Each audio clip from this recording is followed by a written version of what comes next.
Assalamualaikum warahmatullahi wabarakatuh. Perkenalkan, nama saya Anwar Ahmad. Saya adalah pemakalah kelompok 4. Di sini kami akan mempresentasikan makalah kami yang berjudul Hubungan Sejarah Peradaban Islam Melayu dengan Dakwah Islam.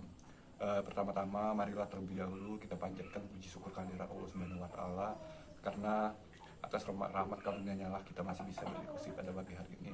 Tak lupa juga salam serta salam marilah kita tunjukkan kepada Nabi besar kita, Nabi Muhammad SAW, yang telah mengantarkan kita dari zaman kegelapan menuju zaman terang benderang seperti sekarang ini. Baiklah, untuk mempersingkat waktu, langsung saja kami mempresentasikan makalah kami. Yang pertama yaitu sejarah peradaban Islam Melayu. Sebelum menjelaskan maksud dari peradaban atau tanduhan Melayu, kembali kita lihat tamadun Melayu. Kembali kita lihat arti dari kata tamadun yang digunakan untuk menunjukkan civilization berasal dari kata madana, yaitu kata kerja yang artinya membina atau membuka bandar, membudi pekertikan, memurnikan, melahirkan, dan sopan santun. Sedangkan Melayu adalah berasal dari kata Malay, berarti mula, dan Yu berarti negeri. Ini berarti tamadun Melayu yaitu ialah kota yang penuh dengan peradaban. Menurut Muhammad Naqib Al-Atas, ada beberapa teori tentang kedatangan dan penyebaran Islam di Kepulauan Melayu. Ini merupakan faktor yang menyebabkan orang Melayu mengidentifikasikan diri dan peradabannya dengan Islam. Berikut ini faktor-faktornya. Yang pertama yaitu faktor perdagangan. Kedua, faktor perkawinan, yaitu agar pedagang Muslim dengan wanita pribumi pada tahap awal kedatangan Islam. Yang ketiga yaitu faktor permusuhan antara orang-orang Islam dan orang Kristen. Yang keempat yaitu faktor politik seperti mundurnya kerajaan Hindu dan Buddha seperti Majapahit dan Sriwijaya. Yang kelima yaitu faktor penghargaan nilai ideologi Islam. Sedangkan yang terakhir yaitu faktor autonomi atau keadaan di mana sesuatu itu dianggap telah ada sejak purbakala sebagai kepunyaan atau sifat kebudayaan suatu masyarakat.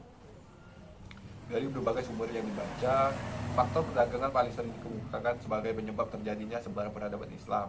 Islam muncul di Nusantara disebabkan kehadiran pedagang-pedagang Muslim di negeri Arab dan Persia sejak abad ke-7 sampai abad ke-9 Masehi.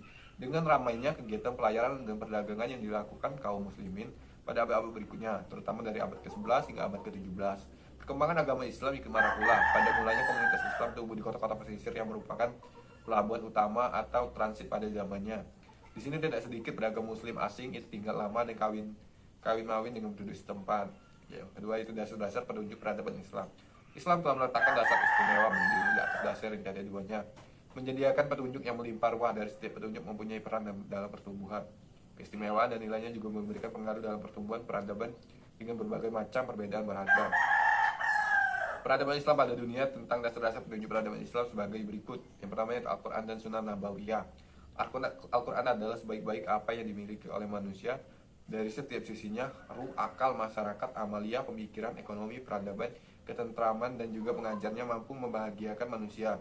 Mengandung kaidah-kaidah umum dari berbagai macam hukum yang mengatur hubungan manusia dengan dirinya, hubungan dengan Tuhannya, hubungan dengan komunitas masyarakatnya, dan sesama saudaranya. Manusia kemudian Allah menjadikan kepada Rasulnya penjelasan dari Al-Quran yang masih global, menafsirkan ayat-ayat yang masih samar, menentukan yang masih terdapat ihtimal atau kemungkinan, agar dalam penyampaian risalah tersebut menjadi jelas apa yang dikhususkan. Kedudukan pengembalian kepadanya, firman Allah Ta'ala, dan kami turunkan kepadamu Al-Quran, agar kamu menerangkan kepada umat manusia apa yang telah diturunkan kepada mereka supaya mereka memikirkan.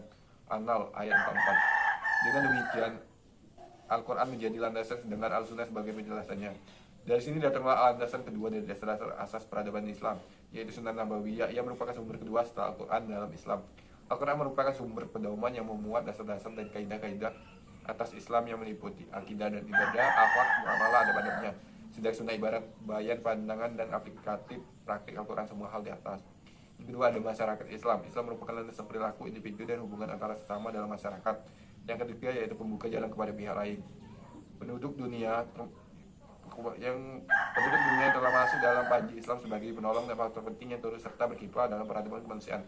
Peradaban Islam juga telah membukakan jalan kepada peradaban umat terdahulu dan mengambil manfaat darinya. Hal itu amat penting sebagai pembuka jalan peradaban Islam dari faktor pergerakannya. Maka untuk pertama kalinya dalam sejarah umat kaum muslimin mempraktikkan dasar pembuka terhadap budaya-budaya manusia lain. Mereka menunjukkan kesungguhan orang-orang terdahulu.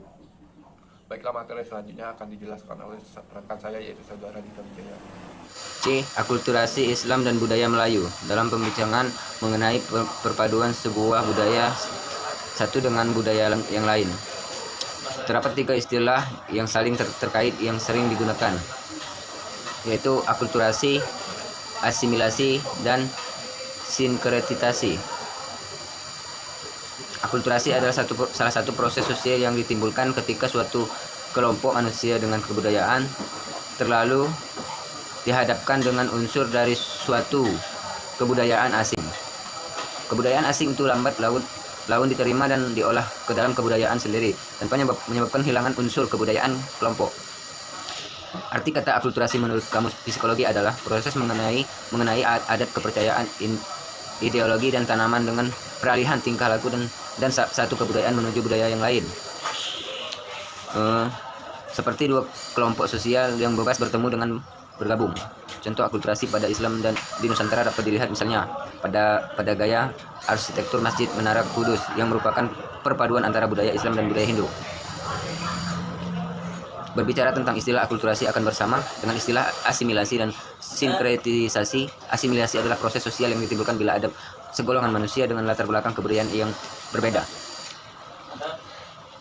Contoh asimilasi dapat dilihat pada orang-orang etnis Tionghoa yang sudah lama tinggal di Indonesia yang tetap berdialog Cina, namun tidak lagi asli karena sudah bercampur dengan bahasa Indonesia di sisi lain. Arti kata sinkretisasi adalah penyelesaian, penyesuaian, penyeimbangan dan lain-lain.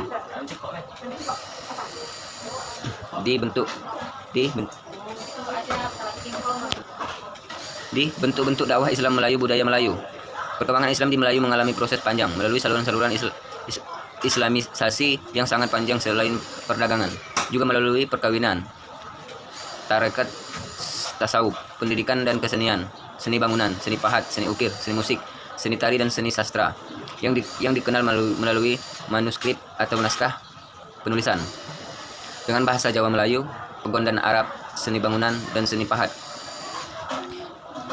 Masjid kuno memiliki ciri khas tersendiri yang menunjukkan pola-pola seni bangunan tradisional yang dikenal di Indonesia sebelum kedatangan Islam yang beradaptasi dengan budaya Hindu. Mereka tidak melebihi menganggap sapi sebagai binatang yang disucikan. Ini bukti Islam masuk di Melayu secara damai. Hubungan sejarah peradaban Islam Melayu dan dakwah Islam. Islam hadir tidak lantas menghilangkan potensi budaya Nusantara, melainkan memakai sebagai sarana perkenalan nilai-nilai Islam kepada masyarakat Indonesia.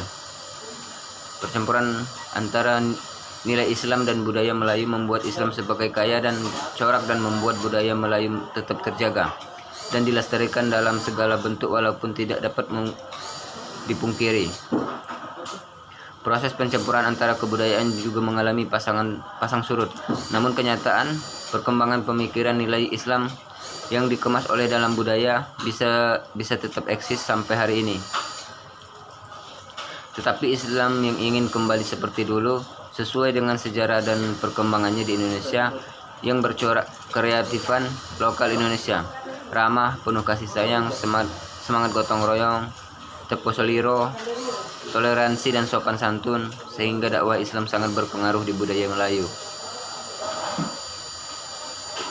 Sudah tersebar ke seluruh penjuru dunia. Naskah Melayu itu menyangkut kerajaan-kerajaan seperti Kerajaan Samudra Pasai, Malaka, Banten, Demak, Mataram, Riau, Johor, Pahang dan Lingga. Di antara beberapa naskah Melayu itu ada Hikayat Pasai, Hikayat Petani, Hikayat Johor, Hikayat Siak dan sebagainya.